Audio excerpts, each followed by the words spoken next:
ನಮಸ್ಕಾರ. ಇಂದಿನ ನಮ್ಮ ವಿಶೇಷ ಸಂಚಿಕೆಗೆ ಸ್ವಾಗತ. ಕರ್ನಾಟಕದ ರೈತ ಕುಟುಂಬಗಳ ಮಕ್ಕಳಿಗಾಗಿ ಉನ್ನತ ಶಿಕ್ಷಣ ಅನ್ನೋದು ಈಗ್ಲೂ ಒಂದು ದೊಡ್ಡ ಕನಸು ಅಲ್ವಾ?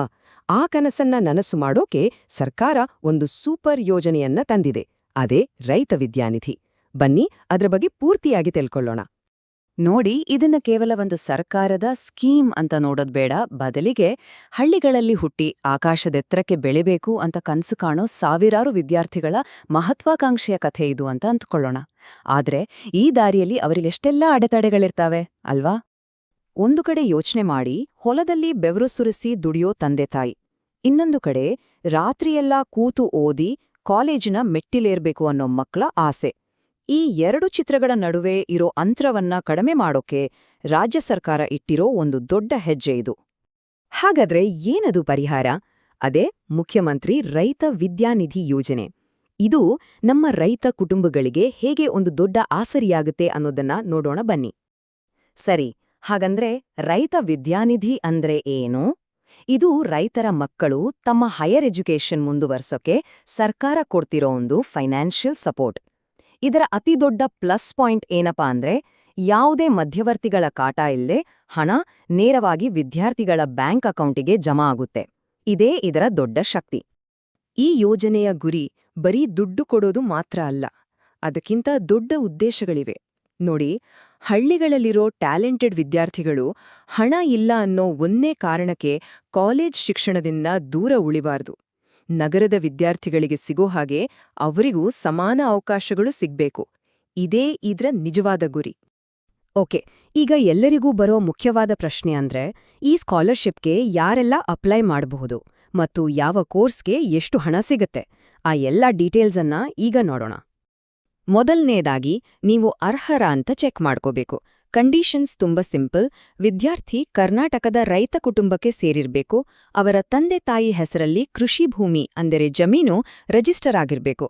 SSLC ನಂತರ ಅಂದರೆ PUC, ITI, ಡಿಗ್ರಿ ಹೀಗೆ ಯಾವುದೇ ಕೋರ್ಸ್ ಓದುತ್ತಿರಬೇಕು. ಮುಖ್ಯವಾಗಿ ಗೌರ್ಮೆಂಟ್ ಅಥವಾ ಏಡೆಡ್ ಕಾಲೇಜ್ನಲ್ಲಿ ಅಡ್ಮಿಷನ್ ಆಗಿರ್ಬೇಕು. ಇಷ್ಟಿದ್ರೆ ಸಾಕು. ಈಗ ಸ್ಕ್ರೀನ್ ಮೇಲೆ ನೀವು ನೋಡ್ತಾ ಇರೋದು ಯಾವ ಕೋರ್ಸ್ಗೆ ಎಷ್ಟು ಸ್ಕಾಲರ್ಶಿಪ್ ಸಿಗತ್ತೆ ಅನ್ನೋ ಲಿಸ್ಟ್. PUC, ITI ಓದೋ ಹುಡುಗರಿಗೆ 2,500 ರೂಪಾಯಿ ಇದ್ರೆ ಹುಡುಗಿಯರಿಗೆ 3,000 ರೂಪಾಯಿ ಸಿಗುತ್ತೆ.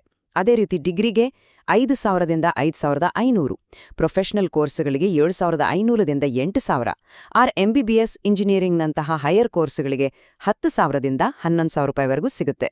ಇಲ್ಲಿ ಒಂದು ಒಳ್ಳೆ ವಿಷಯ ಏನಂದ್ರೆ, ಹೆಣ್ಮಕ್ಳ ಶಿಕ್ಷಣಕ್ಕೆ ಹೆಚ್ಚು ಪ್ರೋತ್ಸಾಹ ಕೊಡಕ್ಕೆ ಅವರಿಗೆ ಹುಡುಗರಿಗಿಂತ ಸ್ವಲ್ಪ ಜಾಸ್ತಿ ಹಣನ್ನೇ ನಿಗದಿ ಮಾಡಿದ್ದಾರೆ. ಇದು ನಿಜಕ್ಕೂ ಒಳ್ಳೆ ನಿರ್ಧಾರ. ಸರಿ, ನೀವೆಲ್ಲರೂ ಎಲಿಜಿಬಲ್ ಆಗಿದ್ದೀರಿ ಅಂತ ಅಂದ್ಕೊಳ್ಳೋಣ. ಈಗ ಮುಂದಿನ ಪ್ರಶ್ನೆ, ಅಪ್ಲೈ ಮಾಡೋದು ಹೇಗೆ? ಚಿಂತೆ ಬೇಡ, ಯಾಕಂದ್ರೆ ಪೂರ್ತಿ ಪ್ರೋಸೆಸ್ ಆನ್ಲೈನ್ನಲ್ಲೇ ಇದೆ. ತುಂಬಾ ಸುಲಭ ಕೂಡ. ಅದರ ಸ್ಟೆಪ್ಸ್ ಏನು ಅಂತ ಒಂದೊಂದಾಗಿ ನೋಡೋಣ ಬನ್ನಿ. ಅಪ್ಲಿಕೇಶನ್ ಹಾಕೋಕೆ ನೀವು ಹೋಗ್ಬೇಕಾಗಿರೋದು ಸರ್ಕಾರದ ಅಧಿಕೃತ ವೆಬ್ಸೈಟ್ಗೆ ಮಾತ್ರ. ನೋಡಿ, ವಿಳಾಸ ಇಲ್ಲಿದೆ: raitha.karnataka.government.in. ಬೇರೆ ಯಾವುದೇ ಫೇಕ್ ವೆಬ್ಸೈಟ್ಗಳಿಗೆ ಹೋಗಿ ಮೋಸ ಹೋಗ್ಬೇಡಿ. ಈ ಅಡ್ರೆಸ್ನ ಸರಿಯಾಗಿ ನೋಟ್ ಮಾಡ್ಕೊಳ್ಳಿ. ಈ ಆನ್ಲೈನ್ ಪ್ರಾಸೆಸ್ಸಲ್ಲಿ ಕೇವಲ 4 ಸಿಂಪಲ್ ಸ್ಟೆಪ್ಸ್ ಇರೋದು. ಸ್ಟೆಪ್ 1, ಈ ಪೋರ್ಟಲ್ಗೆ ಹೋಗಿ ಮೊದಲು ಒಂದು ಹೊಸ ಸ್ಟೂಡೆಂಟ್ ಅಕೌಂಟ್ ಕ್ರಿಯೇಟ್ ಮಾಡ್ಕೋಬೇಕು. ಸ್ಟೆಪ್ 2, ಆಮೇಲೆ ಲಾಗಿನ್ ಆಗಿ ಅಪ್ಲಿಕೇಶನ್ ಫಾರ್ಮ್ನಲ್ಲಿ ನಿಮ್ಮೆಲ್ಲ ಡೀಟೇಲ್ಸ್ ತುಂಬಬೇಕು. ಸ್ಟೆಪ್ 3, ಕೇಳಿರೋ ಎಲ್ಲ ಡಾಕ್ಯುಮೆಂಟ್ಸ್ನ ಸ್ಕ್ಯಾನ್ ಮಾಡಿ ಕ್ಲಿಯರ್ ಆಗಿ ಅಪ್ಲೋಡ್ ಮಾಡಬೇಕು. ಕೊನೆಯದಾಗಿ ಸ್ಟೆಪ್ 4, ಫಾರ್ಮ್ ಸಬ್ಮಿಟ್ ಮಾಡಿ ಸಿಗೋ ಅಪ್ಲಿಕೇಶನ್ ಐಡಿಯನ್ನ ಜೋಪಾನವಾಗಿ ಇಟ್ಕೋಬೇಕು. ಇದರಿಂದ ನಿಮ್ಮ ಅಪ್ಲಿಕೇಶನ್ ಸ್ಟೇಟಸ್ ಚೆಕ್ ಮಾಡಬಹುದು. ಅಪ್ಲಿಕೇಶನ್ ಹಾಕೋಕೆ ಕೂರೋ ಮುಂಚೆ ಕೆಲವು ಡಾಕ್ಯುಮೆಂಟ್ಸ್ನ ರೆಡಿಯಾಗಿಟ್ಕೊಂಡ್ರೆ ನಿಮ್ ಕೆಲಸ ತುಂಬಾ ಸುಲಭ ಆಗುತ್ತೆ. ಅದರಲ್ಲಿ ಮುಖ್ಯವಾಗಿ ಬೇಕಾಗಿರೋದು ನಿಮ್ಮ ಕಾಲೇಜ್ ಅಡ್ಮಿಷನ್ ಪ್ರೂಫ್, ರೈತಲು ಅಂತ ಕನ್ಫರ್ಮ್ ಮಾಡೋ ಸರ್ಟಿಫಿಕೇಟ್, ಜಮೀನಿನ RTC, ಫ್ಯಾಮಿಲಿ ಇನ್ಕಮ್ ಸರ್ಟಿಫಿಕೇಟ್, ನಿಮ್ಮ ಆಧಾರ್ ಕಾರ್ಡ್ ಮತ್ತು ಆಧಾರ್ ಲಿಂಕ್ ಆಗಿರೋ ಬ್ಯಾಂಕ್ ಪಾಸ್ಬುಕ್. ಇದನ್ನೆಲ್ಲ ಸ್ಕ್ಯಾನ್ ಮಾಡಿ ಒಂದು ಫೋಲ್ಡರ್ನಲ್ಲಿಟ್ಕೊಂಡ್ರೆ 5 ನಿಮಿಷದಲ್ಲಿ ಅಪ್ಲಿಕೇಶನ್ ಮುಗಿಸ್ಬೋದು. ಒಂದು ತುಂಬಾ ಇಂಪಾರ್ಟೆಂಟ್ ವಿಷಯ ನೆನ್ಪಿಟ್ಕೊಳ್ಳಿ, ನೀವು ಕೊಡೋ ಮಾಹಿತಿ ಸ್ವಲ್ಪ ತಪ್ಪಾದ್ರೂ ಅಥವಾ ನೀವು ಅಪ್ಲೋಡ್ ಮಾಡೋ ಡಾಕ್ಯುಮೆಂಟ್ಸ್ ಬ್ಲರ್ ಆಗಿದ್ರೂ ಅಪ್ಲಿಕೇಶನ್ ರಿಜೆಕ್ಟ್ ಆಗೋ ಚಾನ್ಸಸ್ ಇರುತ್ತೆ. ಸೊ ಪ್ರತಿ ಡೀಟೇಲ್ ಕೂಡ ಪಕ್ಕಾ ಆಗಿರ್ಬೇಕು. ಸಬ್ಮಿಟ್ ಮಾಡೋ ಮುಂಚೆ 2 ಸಲ ಚೆಕ್ ಮಾಡೋದು ಒಳ್ಳೇದು. ಸರಿ, ಇಷ್ಟೆಲ್ಲ ಮಾಡಿ ಅಪ್ಲಿಕೇಶನ್ ಕರೆಕ್ಟಾಗಿ ಸಬ್ಮಿಟ್ ಮಾಡಿದ್ಮೇಲೆ ಏನಾಗತ್ತೆ? ಈ ಯೋಜನೆ ಒಬ್ಬ ವಿದ್ಯಾರ್ಥಿಯ ಜೀವನವನ್ನ ಹೇಗೆ ಬದಲಾಯಿಸಬಹುದು? ಬನ್ನಿ ಅದ್ರ ಬಗ್ಗೆ ನೋಡೋಣ. ನಿಮ್ಮ ಅಪ್ಲಿಕೇಶನ್ ವೆರಿಫೈ ಆಗಿ ಅಪ್ರೂವ್ ಆದ ತಕ್ಷಣ ಸ್ಕಾಲರ್ಶಿಪ್ ದುಡ್ಡು ಅಂದ್ರೆ ಗರಿಷ್ಠ 11,000 ರೂಪಾಯಿವರೆಗೂ ನೇರವಾಗಿ ನಿಮ್ಮ ಬ್ಯಾಂಕ್ ಅಕೌಂಟಿಗೆ ಬಂದ್ಬೀಳುತ್ತೆ. ಇದರಿಂದ ಕಾಲೇಜ್ ಫೀಸ್, ಬುಕ್ಸ್ ಹೀಗೆ ಬೇರೆ ಬೇರೆ ಖರ್ಚುಗಳಿಗೆ ತಕ್ಷಣಕ್ಕೆ ಒಂದು ದೊಡ್ಡ ಸಪೋರ್ಟ್ ಸಿಕ್ಕಂತ ಹಾಗಾಗತ್ತೆ.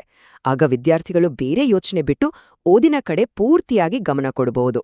ಹಾಗಾಗಿ ಕೊನೆಯಲ್ಲಿ ನಾವು ಅರ್ಥ ಮಾಡ್ಕೋಬೇಕಿರೋದೇನೆಂದ್ರೆ, ಇದು ಕೇವಲ ಹಣಕಾಸಿನ ಸಹಾಯ ಅಲ್ಲ, ಇದು ನಮ್ಮ ರೈತ ಕುಟುಂಬಗಳ ಮಕ್ಕಳ ಭವಿಷ್ಯದ ಮೇಲೆ ಮಾಡ್ತಿರೋ ಒಂದು ದೊಡ್ಡ ಇನ್ವೆಸ್ಟ್ಮೆಂಟ್.